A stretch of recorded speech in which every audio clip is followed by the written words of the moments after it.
Well, good afternoon, everybody. Bill here with Sports Fan Outreach. Hope you're having a good week. We're having a good one here. Got a special guest today, Joshua Richards. So I'm going to cover a couple of things first and going on here before he comes on. Excuse me. First of all, the Pan Am Games have begun for us, and San Diego Chill. I got to tell the story. It's a great story. Warren and Darlene Markwell were down there early, and so they were flying down, and there was a young man on their flight. He's probably about 30 years old, and he was from the Kishwan tribe, which is where Jim Elliott, if you know Jim Elliott, the great missionary, he went down and evangelized to that tribe, and that's how he got killed. But this young man was from that tribe, and so he's a Christian, and he's told Warren and Darlene he was going to be in San Diego for 3 months and would probably evangelize with them. So that was a great start to the weekend.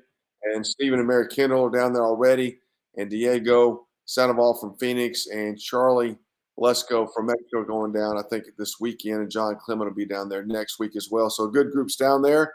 And Diego told me yesterday he's been making calls, setting up meetings and so forth, that somebody called and said, hey, the new president of Chile, or the president of Chile, young guys, invited 5 of the Pan Am Games team to come to a meeting that the Chilean president is having, probably with many other people, but so we're already making a good connection there in San Diego. So pray for the guys down there.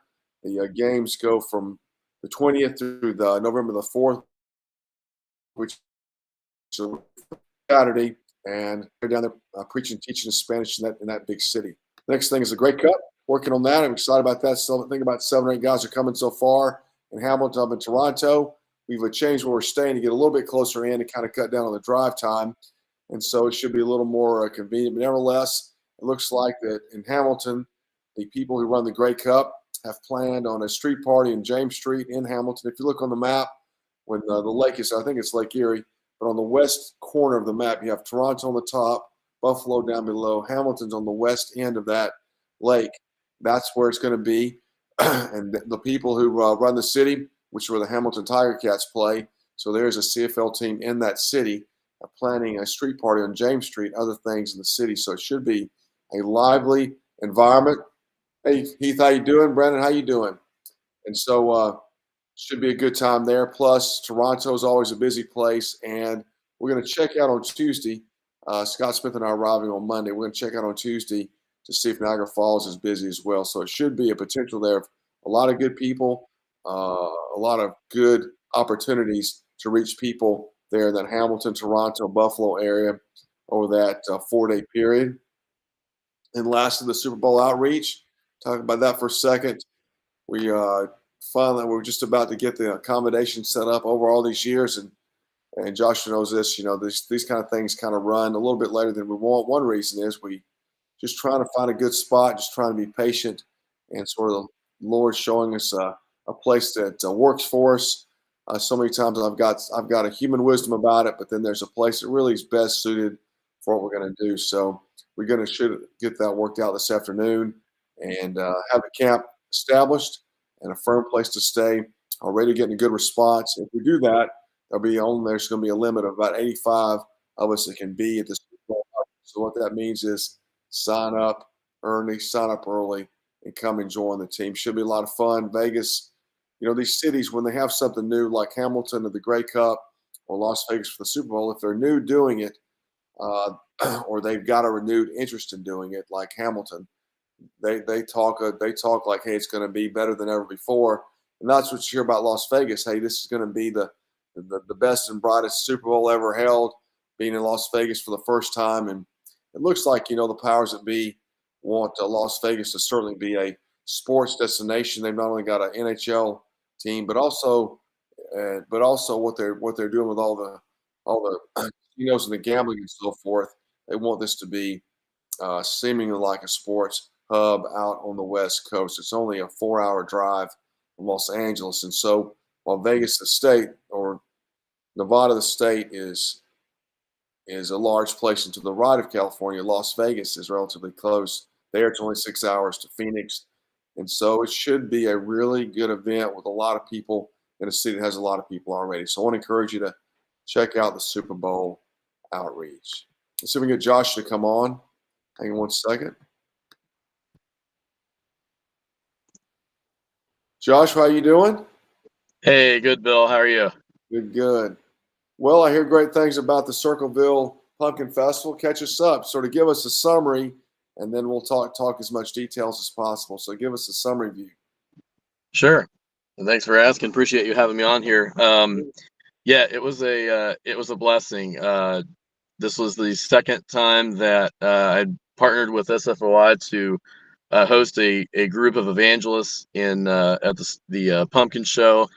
I believe there were 14 of us from 4 different states. We were out there for 4 different days. Last year we tried 2 days. This year we expanded it to 4. We had a great time of teaching. Heath Putzel and Nick Callis came and taught, and had like a teaching session in the beginning with prayer. Even had Greg come and lead us in a couple songs. So that was a good time. We had some good fellowship, made some new friends, and then we went out and did about 7-8 hours of evangelism afterwards each day. So good time, really good time. There's the condensed version. That's good. Okay. Well, cool. So 2 to 4 days. Why did you do that? What happened as a result of having extra time? Yeah, and that was good because Circleville Pumpkin Show, for those of you who don't know, it's actually the largest free festival in the entire world. And I had always gone just one day on my own. Decided to partner with SFOI last year, kind of expand it, get some other guys involved, and of course realized it was actually a 4-day, technically 4.5 days if you count the day before. So, but really, it's a 4-day festival, and just more opportunities to reach the people that come there with the gospel. So why not go for all 4 days? Did you find that the crowd turned over each day, or were the same people coming every day? Yeah, and that was one of the things I was kind of like on the fence of, like, if I do this, am I going to have enough people? And God provided us. I think we had 5, 6 evangelists each, at least a minimum of that each day. And obviously, you'd expect crowds, on like Friday, Saturday to be uh, a lot bigger. But I honestly thought Wednesday, Thursday was the first 2 days of the event. I actually thought we had a pretty decent crowd both of those days too. So in hindsight, yes, it was absolutely worth expanding it. So. Well, good. So what do you like? You're out there. I saw some stuff on Facebook, but it looked different than last year. Last year, y'all seemed to be inside. Maybe it's the way to say it. This year Yeah. looked like you were sort of outside the gates, catching people coming and going, which looked actually, knowing the way these things work, looked to be a better deal. But so describe that a little bit. Sure. So last year, there's downtown Circleville. How it's laid out is you have 2 main roads, Court Street and Main Street, that run through the downtown area. I guess they've been doing it the same way, same spot downtown for like 162 years. So it's a very old festival.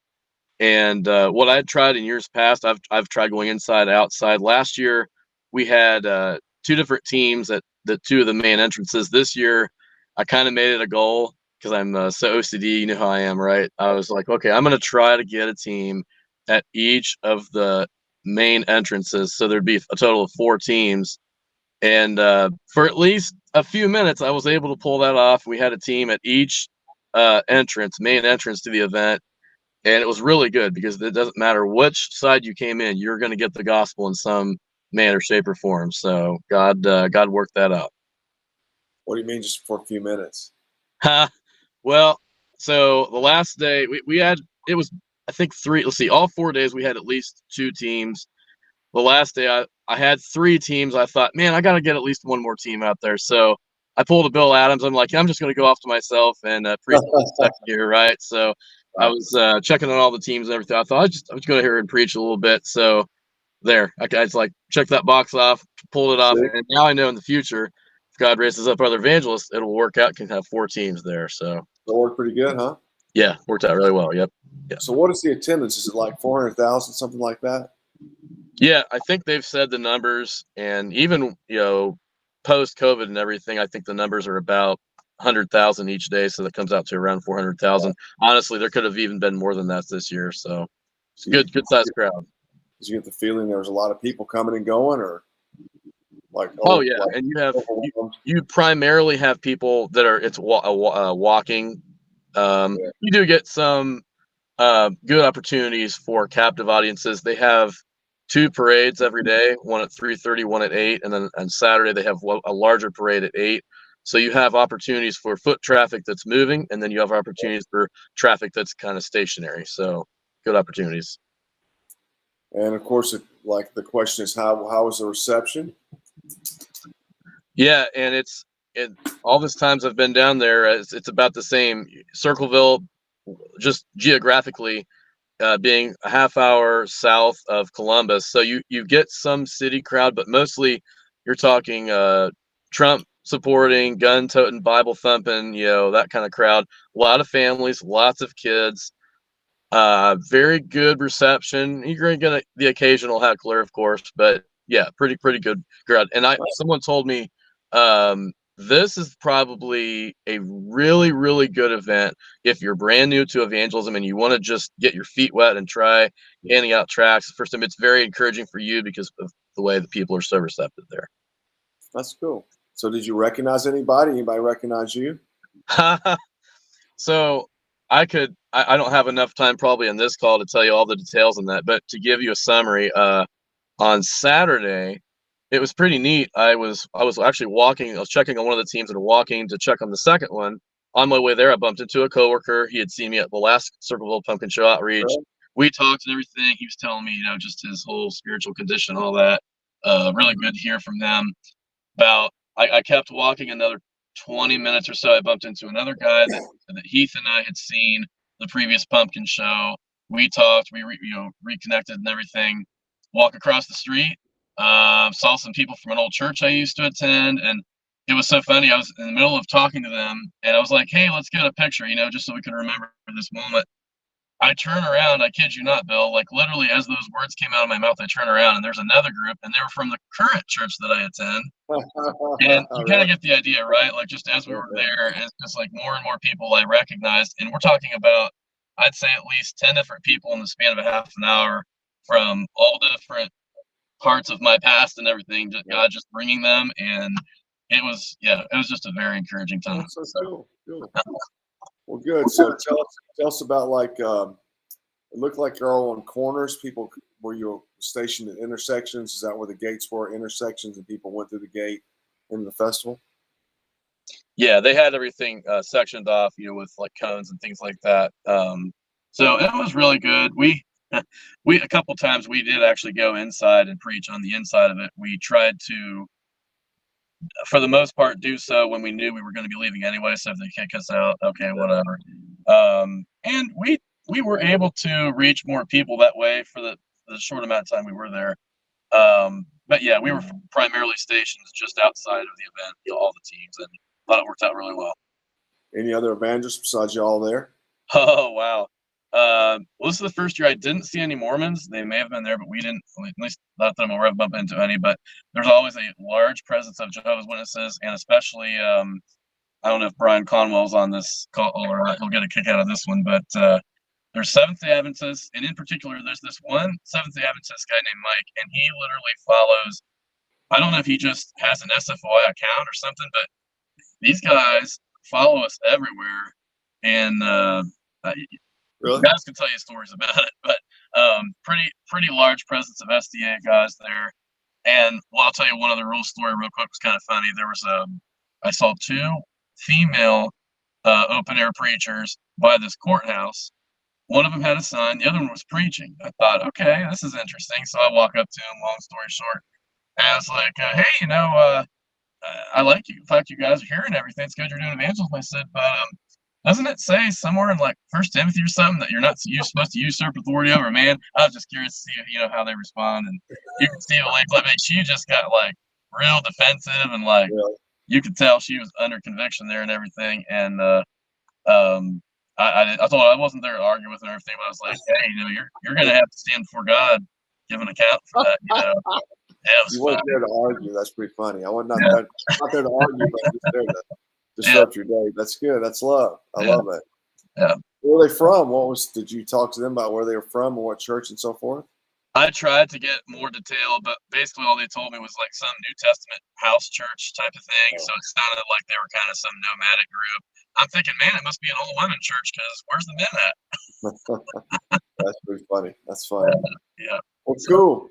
Well, how was Heath's teaching? Did he do a good job? Did he do a good job? Yeah, it was phenomenal teaching. Two different. Well, he did a one session for 3 days, and then the last day he did a session on evangelism 101. So first 3 days was more. Long story short, I believe he taught this at the George Whitfield program, but basically just delving into the scriptures, trying to pick out different Christ-centered themes that you can use when you're studying, and then take those in your preaching time. Saturday then was a session on evangelism 101, and just for people just entering evangelism and that have done it for many years, just practical nuts and bolts, not just on preaching, but then practically sharing the gospel one-on-one tracks, that kind of thing. So very helpful, very informative, and I was glad we had a little bit larger group this year to hear it. So Cool. So when you're there and the teaching, I'll ask about Nick in a minute, but sure. so when you think about how to do things better next year, or better may not be the best word, what would you do differently for next year? For next year, yeah. Well, I always believe there's always ways to improve. I heard a lot of positive responses so far. I'm still waiting to hear back from a few others, but yeah, I think Lord willing, if this continues next year, I think someone mentioned having lunch, Oh, really? so having lunch time, right? But yeah, I think other than that, I think it sounded like everyone was happy. I think new lodging facilities. This is one thing. It's a prayer point.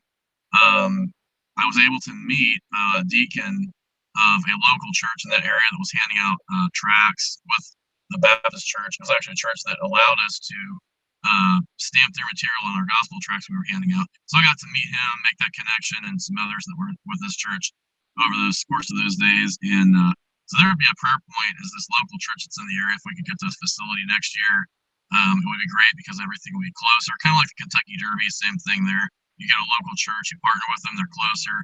So logistically, it gives you more time to do evangelism, teaching, fellowship, that kind of thing. So, How was the hotel? Did it work out? it was good. I think there were some issues initially just getting in, and then I don't know. It was, I mean, yeah, it's saying you get what you pay for. I mean, it's not going to be your home and everything, but yeah, it worked out. But I think we would, if God willing, we'll try maybe some different location next year. But yeah, God worked it out. That one lady we were on the phone that afternoon, she seemed to be new or not exactly sure what had been done in the past. I'm not really sure. Okay. Yeah, I don't know. That's I don't know. You can't run everything. right, right. Cool. So when you're there, might just a couple more questions. Like you're there and you're looking around what's going on. What do you think the effect of your presence is in the area? Or yeah, how about that? Yeah, it's a good question because this year, and on that point, I tried something different. One of the teachers I invited was part of the End Abortion Ohio initiative. And I knew that in the past we'd had a pretty positive presence. I thought, I've heard a lot of talk about, when you're trying to promote the abolition of abortion, you can sometimes get a lot of pushback and everything. So I thought I would try a case study at the last day Saturday. So I knew there was going to be a larger crowd. So I put one person that was part of the abortion group on each team, at least three different spots there, with literature, with those abortion signs and everything. And I'd say for the most part, it was pretty much the same, which was good. We did move inside one time towards the end. Long story short, and had a couple ladies that were definitely very irate, and you could tell they were causing a scene. But what it did was really interesting is it drew a crowd, and so we had other people coming up afterwards saying, "Hey, thank you for being here. We're praying for you," that kind of thing. So the hecklers drew a crowd. So which then God caused the whole thing. So yeah, in a nutshell, yeah, that was. Did the people who run the festival, did they talk to you? Did you meet them? Yeah. So three individuals, two that were, I guess, they were directors or just assistants for the director that were there, Mayor McElroy. But yeah, we talked to them, and they gave us the whole. We really appreciate your being here. Maybe you could take this message on the outside of the location because it's been paid for and everything, and it's fine. We didn't give them a hard time, but very good reaction. I've had some people that have kicked us out and said, "Hey, don't come back, that kind of thing. But they were like, hey, come back next year. We want you here. So it was a very positive encounter. Obviously, wish we could have stayed where we were, but God had other plans. One last thing, real quick, is we also talked to the sheriff, who was able to take one of our group pictures at the end there. And he was just very, you could tell he was very much for us and gave us a good rundown of what to expect for anyone that would be coming and visit the pumpkin show. So everybody was very welcoming and hospitable. So do the people, do they make money off the pumpkin show, or is it just they charge tickets to get in? What's the point of the I'm thinking that they're making their money off the parking because it's free to get in. Oh, really? But parking is anywhere from $10 to $20 a car per day. So they've got to be making their money somewhere. That would be my. Do they own the parking lot? Do they own the parking? Not that I'm aware of. Well, there's parking everywhere. It's a similar situation like the Indy 500 where you'll have someone. I mean, I'm sure there are people that do it where they just take a section of their yard and be like, here, you can pay here. It's only $5 if you come here. So you get the idea. Yeah. Did you have any new evangelists this year? Yes, we did. That was a big answer to prayer. We had some new evangelists for SFOI that were experienced, and we had new evangelists that had never done evangelism before, or at least were very new to it. And so it was good to have a good mix of just experienced with inexperienced, and they could kind of intermingle. And so far, feedback-wise, it sounds like everyone had a good time and enjoyed it. So good experience. So tell us about Nick. Nick, isn't that his name, Nick, the other teacher that you had? Oh, sorry. Can you repeat that, Bill? It kind of cracked up there. Yeah, the other teacher, Nick. Tell me about him. Oh, sure. Yeah, so Nick Callis, director of End Abortion Ohio, came and taught this year. Actually, I'd heard about him through a friend of my local church, and thought I looked over what he had to offer and thought he would be a good compensation for Heath, give Heath a little break, give people another perspective. And so he gave a very good presentation because here in Ohio, they're trying to, coming November, long story short, they're trying to basically make it legal to, kids to change their gender and, abortions, those kinds of things. And so he was there advocating for that, and obviously advocating for the unborn, but doing it for the glory of God. So presenting the gospel as well as the abortion initiative. So it was good just to hear another perspective, I think. Is it going to pass? Well, I look around, and actually right behind me, as we talk, there's actually a car behind me here. They've got voting yes on issue 1 signs. They're setting up behind me there, so maybe I should go preach over there. But no, mostly here in this area. I've seen a lot of, it's a similar thing. You got your conservative rural areas where I live, and most people don't want obviously the abortion, and obviously the cities they do. So yeah, it's mainly people in the larger cities. That'd be the prayer point. But yeah, we'll see. Ohio is kind of a swing state, slowly becoming a little bit more liberal, not quite like Tennessee. It's a lot more conservative in Tennessee. So we'll see what happens. Demons. Well, that's pretty cool. What is his website? You're talking about the website for Circleville? No, Nick. Oh, for Nick's website. Sorry, yes. It's I believe it's endabortionohio.com. Okay. Okay, fantastic. All right, man. Well, anything else to share? Take your time. No rush. Sure. Else you want to share? Definitely one thing I would like to share, and that is on I believe it was our first day. Doug, he came all the way from Georgia, was talking with a pedestrian. I think he handed him a tract, and they got into a conversation. As far as I understand, he repented. Really? May have trusted in Christ at that moment. Obviously, only God knows. And Heath was able to give him a Bible. So, it says in the Bible, God's not willing that even one should perish. You go after that one lost sheep. And so, someone thinking about participating in an outreach like this, and of course, you hear this all the time. Well, does what you do work and all that? Well, there's evidence. If just one person hears, right, it's worth all that time and effort and everything that goes into it. So that was a big answer to prayer. And then just seeing, God raising up so many different people from different states. Like I was telling one brother, like I would have been happy if it was just me and one other guy being there, but always good to have a big group because then you can reach more people more efficiently.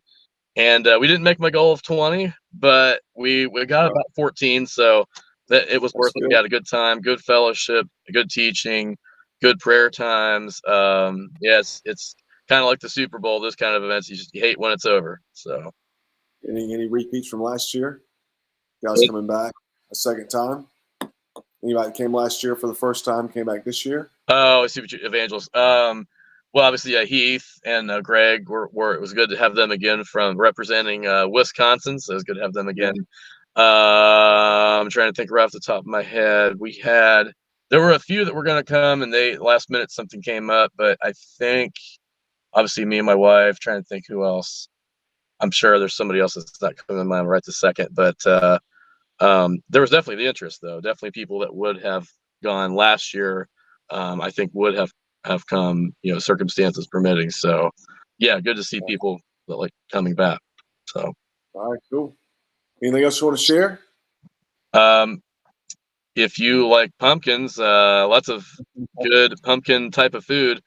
A Oh, really? mixed review as I was promoting in the promotional video. I believe it was Heath was sharing about the pumpkin burger. The consensus is you're either going to love it or you're going to hate it. So, Uh, yeah, if you're in the area and you want to try a pumpkin burger, that's the place to do it. Pumpkin pizza was very good. Obviously, you're going there to share the gospel, but hey, if you can get some unique pumpkin, flavors, why not? So, yeah. yeah, Yeah. it was a good time. Yeah, it was a Does good time. everything taste and smell like pumpkins? Huh. Yeah, it did. It really did. It was it's just like eating a piece of pizza, but then well, this juice that's in there is pumpkin, and yeah, it's one of those things that you can add that to your bucket list and try it, and so yeah, Okay. it was worth it. But yeah, God was glorified. Good time of like I said, everything fellowship, evangelism. Right off the top of my head, I think that pretty much covered it summary wise. So just have to pray if it's God's will to do it again next year because it was a good time, really good time. Okay. All right, Josh, we're good to be with you. Thanks for coming on. Good job. Thanks, Bill. Thanks for having me. So, Okay. All right, we'll talk to you soon. all right, sounds good. Okay. Bye now. Yeah, awesome, man. Right there in the middle of the state. That's great to hear. And so easy. I mean, I think Paul certainly talks about exhorting one another on and good works and so forth, exhorting people on. So it might be a culturally friendly environment, you might say, but nevertheless, being out there, 14 people over a 4-day period is certainly encouraging the Christians of the crowd and certainly an awakening moment for people who are not or may think they are. So, hey, that's great being up there. There's really no place to not do something.